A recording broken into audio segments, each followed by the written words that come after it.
Until you make the unconscious conscious, it will direct your life and you will call it fate. Carl Jung. Let's be honest. A lot of people walking around saying they're ambitious aren't really chasing a goal. They're clinging to an image. They want to be seen as someone with big dreams. But when it comes time to act, they stall. Not because they're unmotivated, but because something deeper is holding them back. This is where Carl Jung comes in. Jung didn't see laziness as just a lack of discipline. He saw it as a psychological defense. Many people are stuck not because they don't want to move forward, but because a part of them is terrified of what forward actually means. Growth isn't comfortable. It threatens the self-image you've spent years building. To Jung, that image is your persona. It's the mask you wear to survive the world. The problem is, your ambition often lives outside that mask, in the parts of you you've rejected, buried, or never learned to face. This is why ambition feels heavy. It's not just about effort. It's about identity. If you don't do the work of facing what's really driving your stuckness, you'll keep calling it laziness while secretly living in fear. You'll keep fantasizing about a future you're not psychologically prepared to inhabit. So the question is not, why am I so lazy? The better question is, what part of me is scared to grow and why am I protecting it? That's where the real work begins. Let's dive in. Number 1. Your ambition may be a disguised fantasy of superiority, not a genuine desire to grow. Let's slow this down and really look at something uncomfortable. You say you're ambitious, you want to be successful, you dream of doing big things. But here's the hard question. Do you actually want to grow, or do you just want to feel important? Because those are not the same thing. Carl Jung called this ego inflation. It's when the idea of success gets wrapped around your identity before you've done any of the work. You imagine yourself on the stage or at the top, or finally being recognized. Not because you've earned it through transformation, but because you feel like you should be there already. And that right there is the trap. Many people think they want to grow, but what they actually want is to skip the uncomfortable parts of becoming. The rejection, the trial and error, the discipline, the humility, the slow, often boring climb. Instead, they cling to a fantasy of being superior, of being the kind of person others admire, envy, or fear. It's not ambition. It's a fantasy of greatness with no cost. Let me give you an example. Think of the person who talks constantly about starting a business or writing a book. But year after year, nothing happens. Why? Because deep down, they love the idea of being someone who owns a business or is called an author. But the daily grind of building a business, the self-doubt of staring at a blank page, that threatens the fantasy. That demands change. That demands real growth. And real growth is inconvenient. This is why so many people stay stuck. Because real ambition means becoming someone new. It means shedding your comfortable self-image and stepping into uncertainty. Jung believed that most people would rather cling to who they think they are than risk discovering who they really are. So you say you're lazy, maybe, but maybe you're also scared to let go of the fantasy, scared to face the truth that ambition, if it's real, comes with sacrifice, not applause. Until you confront the part of you that wants to feel superior without becoming stronger, you'll keep dreaming big, but living small. And it won't be because you weren't talented. It'll be because the dream was never rooted in becoming, only in appearing. Number 2, you identify with the idea of success, not the process that creates it. Let's talk about one of the most powerful ideas that keeps the world spinning: scarcity. The belief that there's not enough. Not enough money, not enough time, not enough status, not enough beauty, not enough anything. It's everywhere. In marketing, politics, relationships, even spirituality. From a psychological point of view, scarcity is not just a condition, it's a mindset. Now imagine a man who doesn't buy into it. He doesn't hoard, he doesn't hustle for more. He has little but needs even less. He doesn't wake up in a panic thinking he's behind. He's not chasing the next upgrade, the next trophy, or the next milestone.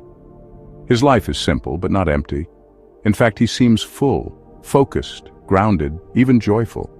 That man dissolves the myth of scarcity just by living differently. Philosophers like Lao Tzu wrote about this over 2,000 years ago. He said, "He who knows he has enough is rich." That's not a motivational quote, it's a direct attack on the economy of fear. Most of our lives are run by the idea that we're always missing something. Social comparison feeds it. Advertising thrives on it. Even your inner critic speaks it fluently. Psychologically, this mindset activates stress, anxiety, and competition. It pushes people to work jobs they hate, to buy things they don't need, to stay in relationships that feel hollow. Scarcity keeps the machine running. It's what fuels ambition but also burnout. So when someone lives outside of it, it unsettles people. You'll hear things like, "He's not ambitious," or "He's wasting his potential." But that discomfort isn't about him. It's about what he reflects. If he can live without excess and still feel complete, then maybe all the extra effort, all the sleepless nights, all the comparison, maybe that wasn't about survival, maybe it was just addiction. A man like that doesn't have to preach. His life is the argument. He's not lazy, he's not delusional. He simply doesn't believe that more equals better. And when enough people see that with their own eyes, something begins to crack. Not in him, but in the system that told us we're never enough. That's why he's not just different. He's disruptive. Number 3, laziness often masks unconscious resistance, not lack of motivation. Let's clear something up right away. Most people who call themselves lazy aren't actually lazy. They're resisting.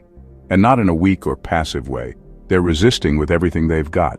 Emotionally, psychologically, and unconsciously. You're not doing nothing because you don't care. You're doing nothing because deep down, something about moving forward feels dangerous. And your mind is working overtime to protect you from that danger, even if it's imaginary. Carl Jung had a name for this. He called it the defense of the persona. The persona is the mask you wear, the version of yourself you show the world. It's built from everything you've been rewarded for being.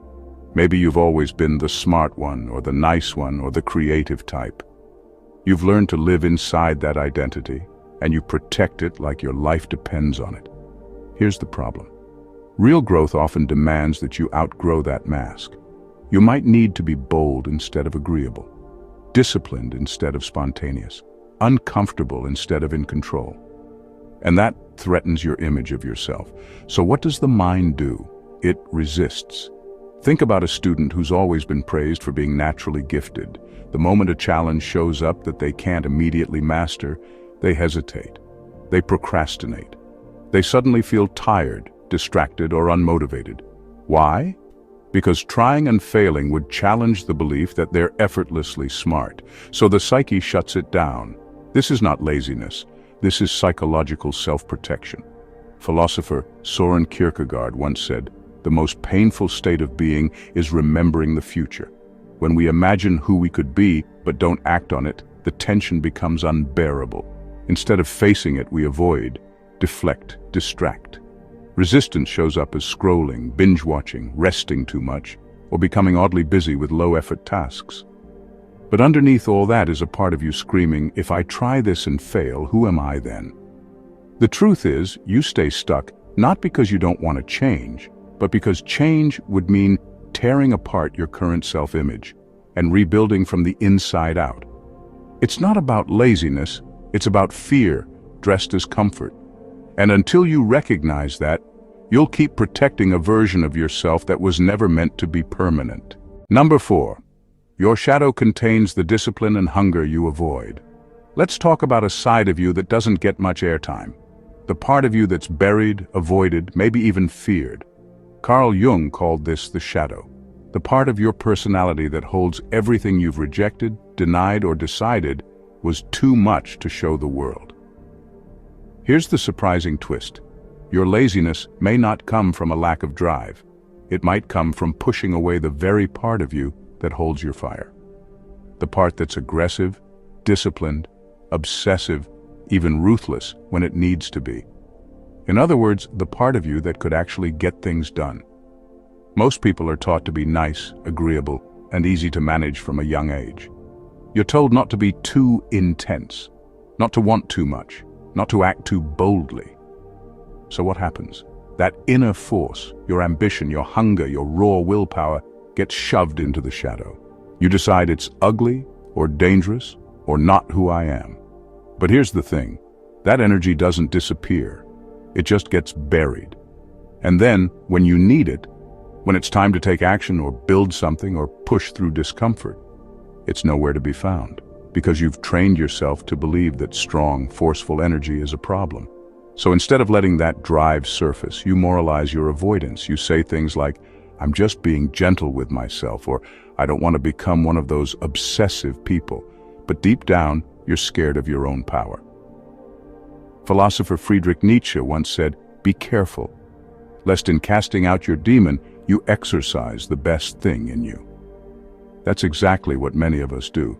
We throw away the difficult parts of ourselves, not realizing that those parts often hold our true strength. Think of a lion trained to act like a house cat. That's what happens when you reject your shadow.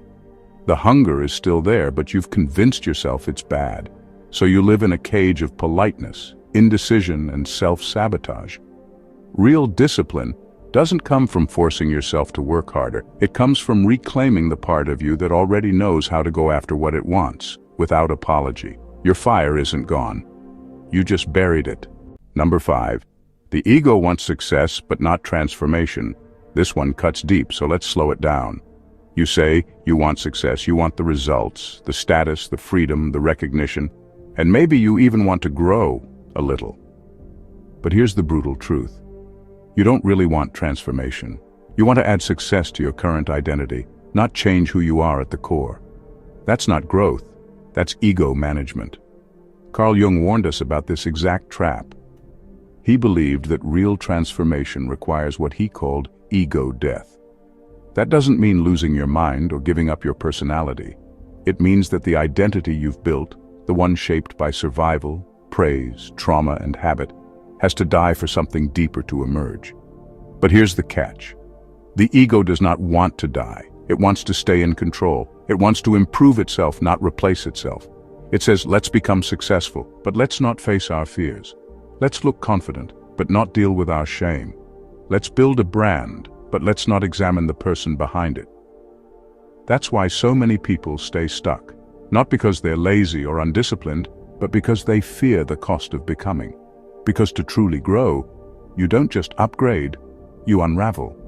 Think of someone who says they want to be a leader, but when it's time to have hard conversations, take accountability, or make unpopular decisions, they flinch. Why? Because deep down, they want to look like a leader while still clinging to the identity of the likable, non-confrontational person they've always been. The philosopher Alan Watts once said, "You're under the impression that you're going to improve yourself, but the self you want to improve is the one doing the improving." In other words, the ego can't lead you into transformation. It's too invested in keeping you the same. You're not stuck because you're incapable. You're stuck because you want success without the necessary death of the old self. You fear that if you let go of who you've been, you won't know who you are. But here's the paradox. The version of you you're trying to protect is the very one holding you back. You fear ego death more than mediocrity. And that's the real reason you haven't moved. Until that changes, nothing else will. Number 6. You fantasize as a way to escape existential responsibility. Let's get real about something most people do in secret, and often call it vision or manifestation. You spend hours fantasizing about your future, the perfect career, the ideal body, the million-dollar business. The moment your parents, ex, or friends finally see how far you've come, and in your mind it's all vivid, you feel it, you believe it, but nothing changes. Why? Because you're not dreaming, you're escaping. Fantasizing about success gives your brain a cheap hit of dopamine. It feels productive, it feels inspiring. But what's really happening is psychological avoidance. You're not lazy because you don't have ambition. You're lazy because you don't want to face the gap between your fantasy and your current self. That confrontation is messy. It brings up shame, fear, inadequacy, and instead of dealing with that chaos, your mind takes the easy way out. It builds castles in the sky. Carl Jung would say this is a refusal to accept existential responsibility. You want the rewards of becoming someone new, but you haven't committed to the hard work of meeting yourself, the flawed, unfinished, insecure you. And until you do, every fantasy becomes a way to avoid the work instead of prepare for it. Philosopher Jean-Paul Sartre talked about this kind of avoidance. He said we live in bad faith when we pretend we don't have the freedom, and therefore the burden, of choice. Fantasizing helps you feel like you're choosing something without risking anything. It's a lie that feels like hope. Let's look at a real example. Imagine someone who dreams of being a successful artist. They think about their future exhibitions, interviews, even the awards they'll win. But when it comes time to actually sit down and create, they find a reason not to. They clean the house. They reorganize their files. They scroll endlessly. Why? Because facing the blank canvas would also mean facing the possibility that their work isn't good enough. Or worse, that they aren't. That's not just procrastination. That's fear dressed up as dreaming. You don't need more vision boards. You need more confrontation, more truth. More of those quiet moments where you sit with the part of you that's scared and say, I see you, but we're doing this anyway. Until you stop fantasizing and start facing yourself, your dreams will only ever exist in your mind, not in your life. Number 7. The part of you that watches your own failure in silence is complicit. Let's talk about the silent part of you, the one that knows you're wasting time, the one that watches you procrastinate, sabotage, scroll, avoid, and just sits there, quietly observing like a powerless spectator. You might think that's your higher self, the wise witness, the calm inner voice that stays above the mess. But in most cases, it's not. It's the anesthetized ego, too numb to feel the shame, too scared to interrupt the cycle. Carl Jung might say that your conscience has been hijacked by a false self. That quiet observer isn't guiding you toward truth. It's keeping you safe, not from danger, but from discomfort, from guilt, from admitting that the life you claim to want is being quietly sabotaged by the version of you that fears failure more than stagnation. This inner detachment creates a split. You become both the person failing and the one watching yourself fail. You don't intervene, you don't take ownership, you just narrate your downfall like it's someone else's problem. That's not presence, that's psychological avoidance. Imagine a student who knows they have a major exam tomorrow. They feel the pressure, they sense the guilt rising, but instead of opening the book, they grab their phone. And there it is, that part of them that says, you're doing it again. And yet, nothing changes. The awareness is there, but the will is asleep. This is not awareness, this is resignation dressed as mindfulness. Philosopher Martin Heidegger talked about the danger of becoming a they self. Someone who no longer chooses authentically, but just drifts, existing through habits and social conditioning. That detached inner voice becomes part of that drift. It no longer disrupts your behavior, it simply records it like a security camera with no real power to stop the break-in. And here's the brutal part, that silence feels mature, it feels wise, but it's complicit. That stillness isn't virtue, it's fear made quiet. If your inner observer isn't leading you back to action, back to responsibility, back to discomfort and growth, then it's not a guide, it's a shield. You don't need another voice silently judging you. You need the courage to break the trance, to interrupt the pattern, and to reclaim the part of you that actually moves. Because watching yourself drown is not the same as swimming. Number 8. Perfectionism is spiritualized laziness. Let's call perfectionism what it really is. Spiritualized laziness. It feels responsible. It sounds noble. I'm just not ready yet. I want to make sure I do it properly. I don't want to put out anything that's less than excellent. But let's be brutally honest. This isn't high standards. It's fear in disguise. Perfectionism gives you a reason to delay without feeling guilty. It lets you stay frozen while convincing yourself you're being wise, patient, intentional. But underneath all that polish is a deep refusal to be seen in your raw, unfinished form. To be vulnerable, to be judged, to not be enough. Carl Jung would say you're avoiding your shadow. The part of you that feels inadequate, ashamed, or not ready. Instead of facing those feelings head-on, you hide behind the appearance of discipline, You act like you're waiting for the perfect timing, but really, you're avoiding the messy, exposed process of being human in public. The truth? Perfectionism is not about doing your best. It's about not wanting to be seen doing your worst. It's about control. You don't want to start until you can guarantee success. But life doesn't work like that. Growth doesn't work like that. Philosopher Soren Kierkegaard once said, "To dare is to lose one's footing momentarily, not to dare is to lose oneself." That's the cost of perfectionism. You don't just delay projects, you delay becoming. You stay on the sidelines where it's safe, but sterile. Think about someone who wants to launch a podcast. They buy the mic, they research endlessly. They record test episodes, but never release them. Why? Not because they don't care, but because they care too much about how they'll be perceived. They can't tolerate the idea of being average on their first try. So they wait, for months, maybe forever. That's not excellence, that's fear wrapped in a nice aesthetic. You don't need to be flawless, you need to be real. You need to show up imperfect, inconsistent, and still moving. Because what you're calling perfectionism is just ego protection. And while it may shield your pride, it's costing you your potential. The only way out is through the mess, through the fear, through the part of you that hates not being the best, but wants something more than just approval. Number 9. You treat effort as beneath you because you unconsciously believe you're above others. This one hits where it hurts, and it should. There's a quiet voice in some people, maybe in you, that says, "I'm meant for more." You look around at people grinding every day, putting in hours, failing publicly, learning slowly, and something inside you whispers, "That's not me, I'm different, I don't need to struggle like that." You don't say it out loud, you might not even be aware of it consciously, but it shows up in your behavior. You wait instead of act, you stall instead of start. You tell yourself you're thinking it through, but you're really just avoiding the mess that comes with effort, because deep down, you think effort is for people below you, people who have to try. Carl Jung would have called this a spiritual inflation, when the ego attaches itself to a grand self-image instead of reality. You're not chasing excellence. You're clinging to the idea that you're already exceptional.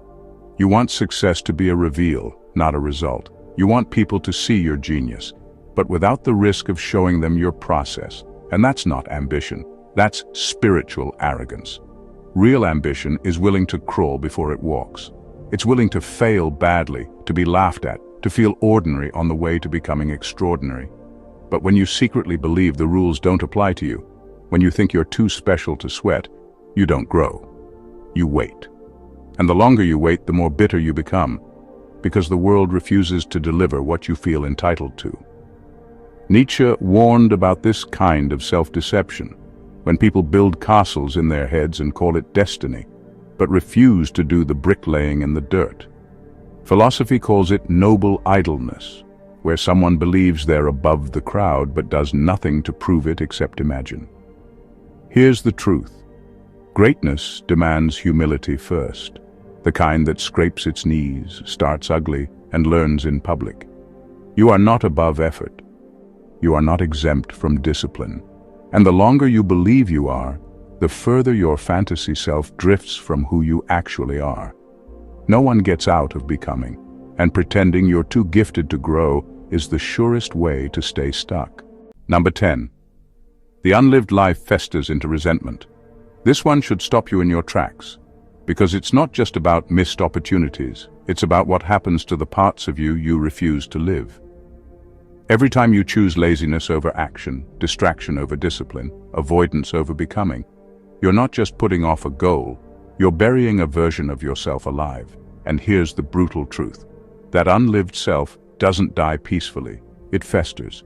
It turns into resentment. Carl Jung warned that the unlived life doesn't disappear. It poisons the soul. Think about it. You watch someone else succeed and it triggers something in you. Not inspiration, bitterness. You scroll through other people's risks, their growth, their wins, and something inside you starts to rot. Not because they did anything wrong, but because you didn't. You start to resent people who try. You roll your eyes at their effort. You call them cringe, or too much, or fake. But what you're really saying is, I hate that they did what I was too afraid to do. This is the psychology of repression.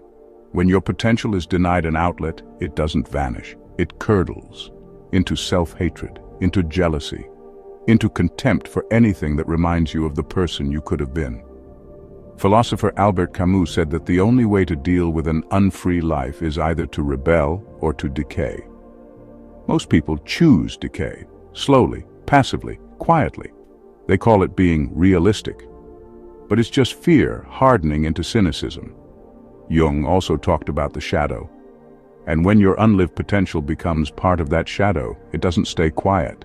It leaks out in passive aggression, in judgment, in secret rage toward people who mirror back your lost chances. Look closely at your resistance to others, that one friend who started the business, the colleague who changed careers, the artist who posts their work every day. Why do they bother you? Could it be because they're living a life your soul craves, but your fear has silenced? Here's the hard truth. You cannot stay stagnant and expect peace. Something in you knows you're meant for more.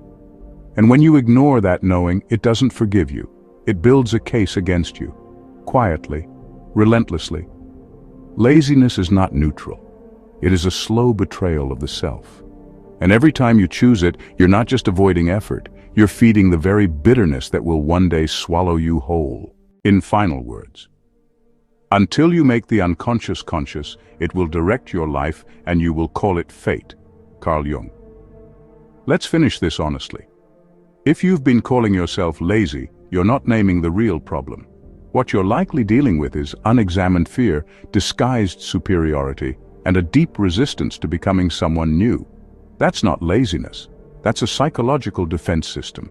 Most people stay stuck, not because they don't want to grow, but because they haven't grieved who they'll have to stop being in order to grow. They haven't faced the emotional cost of their ambition. The sacrifices are real. Comfort, certainty, even identity. It's easier to call yourself lazy than to admit you're afraid of being exposed, humbled, or rejected in the process of changing. Jung warned us, the ego doesn't want transformation, it wants addition. It wants success without sacrifice, confidence without risk, rewards without rebirth.